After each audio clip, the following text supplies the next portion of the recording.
Greetings and bienvenue, Midnight Crew. Thank you for returning to this broadcast. And welcome to new viewers joining us for the first time. If you like a video, then feel free to subscribe.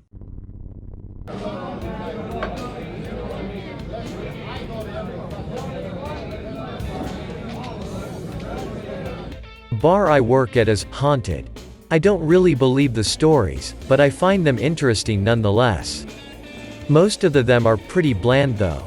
A guy goes to the bathroom and sees a man taking a piss in one of the stalls. Doesn't hear anything, just sees the guy's feet. After he finishes up, he glances back at the stall and there's nobody there. Just little things like that. Another one I've heard a lot is when people are starting to get quite drunk, they'll see a nun sitting next to them. She doesn't say anything, but it usually makes them stop drinking.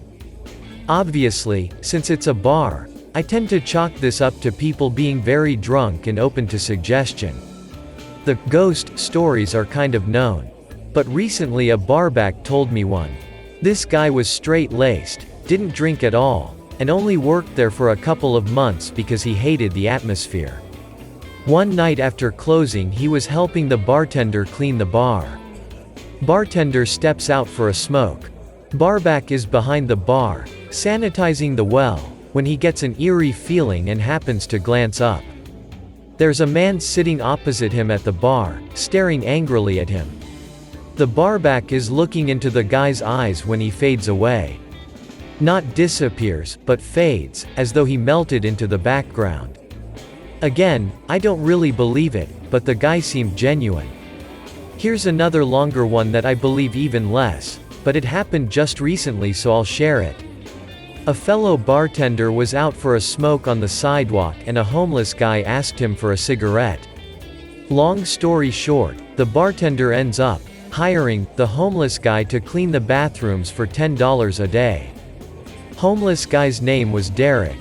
He was a great worker. He'd always be out there on the front stoop waiting on me to open up the place. Then he'd clean the bathrooms and mop the floors without saying a word. I'd pay him $10 and he'd leave. But one day I showed up at the bar and the door was already unlocked. Derek was inside sitting on the couch waiting for me. I asked him how the hell he got in and said the place was unlocked before he showed up. Nothing was stolen. The closing bartender insisted he locked the door before he left. Tell the owner, but he just seems happy nobody stole anything. This happens 3 separate times. Since nothing is ever missing, the owner refuses to fix the security cameras. They don't work. The owner is very shitty with money, by the way. Anyway, last week, we're about to get hit with a winter storm. The one that knocked out the power grid here in Texas. It's Saturday and Derek's waiting out front, shivering. I ask him if he has a place to stay and he says he does. Okie dokie. Once Monday rolls around, people are losing power all over the place. Since I live basically down the street from the bar, the owner tells me to see if the bar lost power. Thanks a lot, dickhead. I drive by and it looks fine. But I get out and run inside to check on everything. I find the door unlocked and Derek on the couch wrapped in a thick blanket. These blankets are kept in a basement that's always locked. The power is on, so it's warm, but Derek is shaking like he just got in from the cold. I ask him if he's okay and how he got inside. He said he was sleeping on the stoop when some lady opened the door and let him in.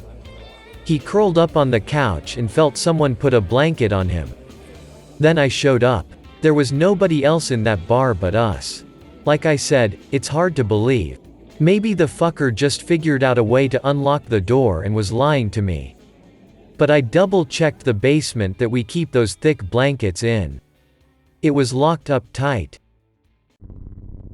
I hope that you enjoyed tonight's broadcast. If you enjoyed tonight's story, then please subscribe to the channel as more Greentext will appear daily. A new broadcast will appear when the clock strikes midnight Central Time.